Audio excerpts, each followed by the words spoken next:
এই মুহূর্তে আমরা একটু নাগের বাজারে নজর রাখবো। নাগের বাজারে দক্ষিণ পাড়া পুজো মণ্ডপ এবং সেই ছবি এই মুহূর্তে আমরা আপনাদের সামনে তুলে ধরছি। ষষ্ঠীতে একেবারে জমজমাট সেখানকার পুজো মণ্ডপ, দর্শনার্থীদের ভিড়ও লক্ষ্য করা যাচ্ছে এবং অপূর্ব মণ্ডপ সজ্জা সেটাও আপনারা এই মুহূর্তে দেখতে পাচ্ছেন আর প্লাস নিউজের পর্দায়। আর সেখান থেকে সরাসরি আমার সহকর্মী মৌসুমী রয়েছে। মৌসুমী, ষষ্ঠীতে সেখানে ঠিক ভিড় কতটা, এই পুজো মণ্ডপের ঠিক থিম কি ছিল, উদ্যোক্তারা তারা ঠিক কি বলছেন?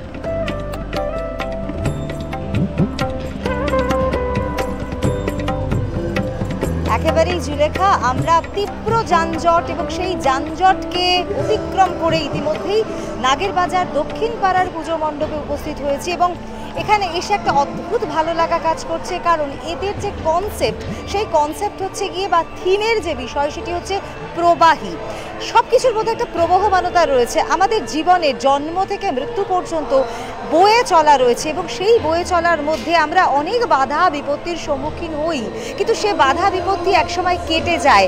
নানান অভিজ্ঞতার মধ্যে দিয়ে আমরা জীবনের মূল স্রোতে প্রবেশ করি।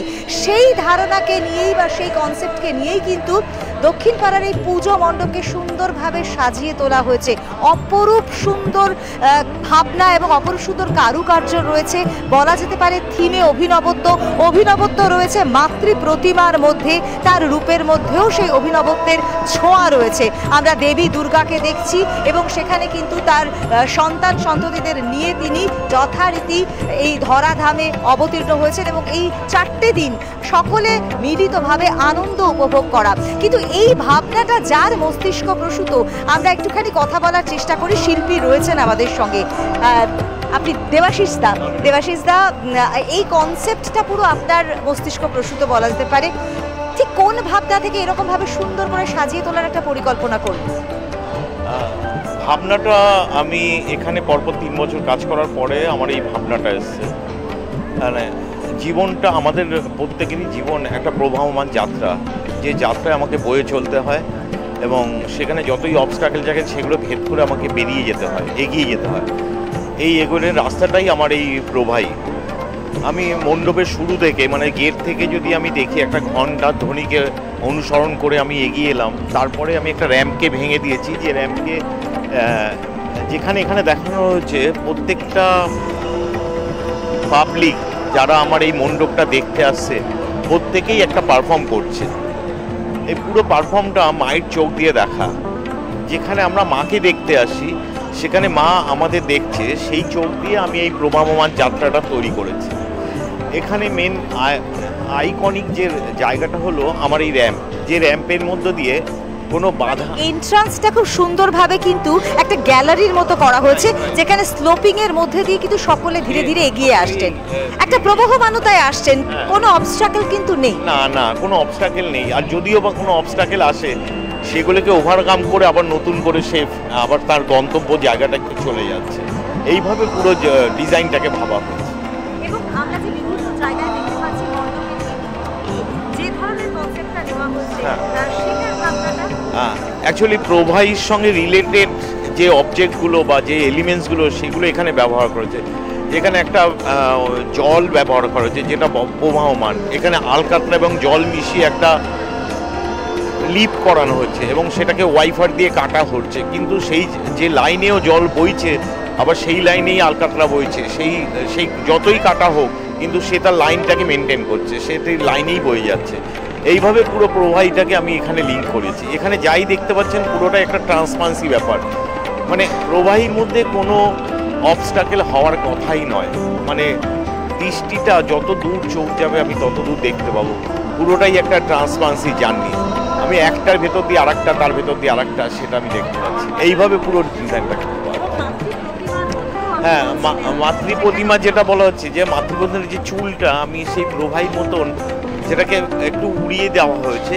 এখানে আমার যেন মনে হচ্ছে 100 কোটি চুল হলো, আপনার কোটি কোটি চুল হলো, সেই চুলটা প্রত্যেকটাই কোনো জট নেই, পুরোটাই সে খুলে যাচ্ছে। এইভাবে প্রবাহটাকে দেখা হয়েছে। মা যে অ্যাঙ্গেলে দাঁড়িয়ে রয়েছে সেটা আপনি দেখলে বুঝতে পারবেন, সেটাও একটা স্টেপ, মানে পরের স্টেপটা মা যে পা দেবে আর একটা স্টেপ দিয়ে এগিয়ে আসবে, সেই ব্যালেন্স করে সেটাকে করা হয়েছে। এবং সবচাইতে বড় ব্যাপার, আমরা সাধারণত মায়ের হাতে ত্রিশূল তো দেখতে পাচ্ছি, কিন্তু অসুর তো নেই। হ্যাঁ, ওষুধ তো আছে, পাশে অসুর, সিংহ, বাহন সবই আছে, কিন্তু এখানে যেহেতু প্রবাহী বলছি, যেটা একটা ওয়েভ, যেটা একটা এগিয়ে যাচ্ছে, চলমান ধারা যেটা বলা হচ্ছে, সেই কারণে আমি মাকে ওইভাবে ত্রিশূল বা যোদ্ধাই মা আমি এখানে দেখানো হয়নি। সুতরাং বুঝতেই পারলে জুলেখা, এখানে কিন্তু মাতৃ প্রতিমার মধ্যে আমরা সাধারণত যেরকম ভাবে দেখতে পাই যে অসুর দিয়ে বধ করছেন, সেইভাবে কিন্তু আমরা দেখতে পাচ্ছি না। এখানে মাতৃ প্রতিমার মধ্যে অভিনবত্ব রয়েছে এবং এখানকার পুজো উদ্যোক্তা রাজীব দা এই মুহূর্তে আমাদের সঙ্গে রয়েছেন। রাজীব দা, প্রচুর মানুষ আসছেন এবং খুব সুশৃঙ্খলিতভাবে সকলে কিন্তু আসছেন, কোনো রকম অবস্ট্রাকশন কিন্তু দেখতে পাচ্ছি না। এই কনসেপ্টের সঙ্গে মিল রেখে কি এইভাবেই খুব সহজভাবে মানুষ আসতে পারছে? এটা আমি যেমন পুলিশ প্রশাসন আছে, তার সাথে আমি পার্সোনাল ইভেন্ট ম্যানেজমেন্ট টিমকেও রেখেছি, সেই জন্যই এরম সুস্থির। তাছাড়া আমার দলের কর্মীরা আছে, আমার সাথীরা আছে, আমার হ্যান্ডসরা আছে, সারা বছর যারা মমতা ব্যানার্জি ঝান্ডা নিয়ে চলে, অভিষেক ব্যানার্জি ঝান্ডা নিয়ে চলে, তাদের সবার মিলিত প্রয়াসে এরকম সুশৃঙ্খলভাবে ম্যানেজমেন্টটা হয়েছে। আজ তো মহাষষ্ঠী, এরপরেও আরও বেশ কয়েকটা দিন রয়েছে, তো প্রচুর মানুষের ভিড় দেখতে পাচ্ছি। এই ভিড়টা তো ক্রমশই 7টা অবধি চলে। আমি সকাল 7টার আগে বাড়ি যেতে পারি না, ডিউ আমার সব হ্যান্ডস হচ্ছে কুচো কাচা বাচ্চা ছেলে। এরকম কোনো পুজো কমিটিতে আছে বলে আমার জানা নেই, সেই জন্য কোনো কিছু যে ইনসিডেন্ট হয়ে যায় তার দায়টা তো আমি যেহেতু, সেই জন্য টোটালি আমার মনিটরিং করি।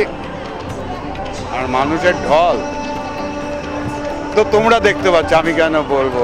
অলরেডি খালপা রাস্তা, বাগুইআটি, নাগের বাজার।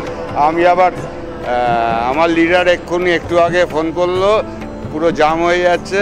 আমি আবার লোক পাঠাচ্ছি, ছাড়াচ্ছেই চলে যাচ্ছে, জাম হচ্ছে, আবার আমি আবার লোক পাঠাচ্ছি, এই চলছে। এর মধ্যেই আছি, এর মধ্যেই মানুষের ঢল নামছে, সব কিছুই দেখতে হচ্ছে। সুন্দর মণ্ডপ সজ্জা এবং অদ্ভুত সুন্দর ভাবনা। সত্যি তো আমাদের জীবনের একটা প্রবহমানতা রয়েছে, সেই প্রবহমানতার মধ্যে জীবনে নানান অভিজ্ঞতার সম্মুখীন হতে হয় মানুষকে এবং নানান রকম সমস্যার সম্মুখীন হতে হয়, কিন্তু তার মধ্যে থেকে যে এই যে বয়ে চলা, এই কনসেপ্টটা সত্যি একটা ইউনিক ভাবনা। এটা তো আমার আর্টিস্ট দেবাশিস গড়ের ভাবনা, উনি আমায় ভাবনাটা বলেছিলেন। আমি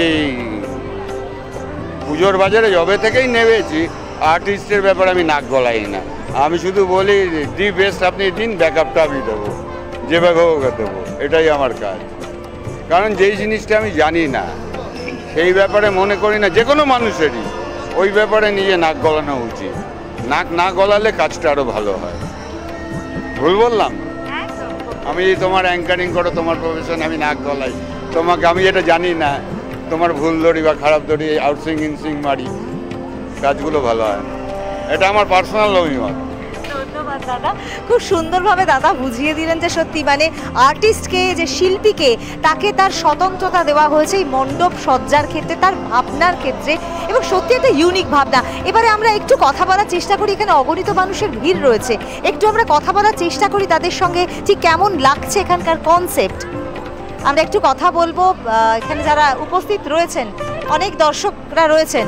আচ্ছা, কোথা থেকে এসছেন আপনারা? এই আমি পাশাপাশি এসেছি রঘুনাথপুর থেকে। কনসেপ্টটা কেমন লাগছে? খুব ভালো, প্রতি বছরই ভালো করে, এবছরও ভালো লেগেছে। নাগের বাজার। কেমন লাগছে? দারুণ, আর্টিস্টিক, ফ্যান্টাস্টিক। এর যে কনসেপ্টটা, সেটা কতটা ভালো? একদম। মৌসুমীর সঙ্গে থাকো এবং তোমার মাধ্যমে সেই ছবিও আমরা দর্শকদের সামনে তুলে ধরছি। নাগের বাজার দক্ষিণ পাড়া সর্বজনীন থেকে সরাসরি আমাদের প্রতিনিধি মৌসুমী সেখানকার সেই ছবি তুলে ধরছে এবং প্রচুর পরিমাণে ভক্ত সেখানে ষষ্ঠীর সন্ধ্যেতে ভিড় জমিয়েছে। এবছরে তাদের থিম ভাবনা প্রবাহী এবং সেই সবকিছু চলমানতা সেখানে এই মুহূর্তে সেই মণ্ডপে দর্শনার্থীদের ভিড় এবং সেই ছবিও আমরা আপনাদের সামনে তুলে ধরছি। ষষ্ঠীর সন্ধ্যে একেবারে জমজমাট বলা যেতে পারে। মৌসুমী, তুমি যেমনটা দেখাচ্ছিলে একেবারেই তাই। একেবারেই তাই। আমি মণ্ডপ দেখালাম, তার সঙ্গে সঙ্গে মাতৃ প্রতিমা শিল্পীর সাথে কথা বললাম। এবার একটু ভিড়টা দেখাই। একদম দেখো কিভাবে প্রবহমানভাবে কিন্তু একেবারে সুশৃঙ্খলিতভাবে অগণিত মানুষ আসছেন এই মণ্ডপকে এবং মাতৃ প্রতিমাকে ক্যামেরা বন্দি করছেন এবং তারা কিন্তু একে একে যাচ্ছেন তাদের মানে পরবর্তী ডেস্টিনেশনের দিকে হয়তো। কিন্তু খুব ভালো লাগা একটা কাজ করছে, কারণ খুব সুন্দর ভাবনা, যে ভাবনা সকলের মন ছুঁয়ে গেছে। এবং এই যে মাতৃ প্রতিমা, সেই মাতৃ প্রতিমা বলাই বাহুল্য অদ্ভুত সুন্দর হয়েছে। একেবারেই তাই, নজর থাক অবশ্যই মৌসুমী। আপাতত তোমাকে ধন্যবাদ এবং সেই ছবি আমরা দর্শকদের সামনে তুলে ধরলাম তোমার মাধ্যমে।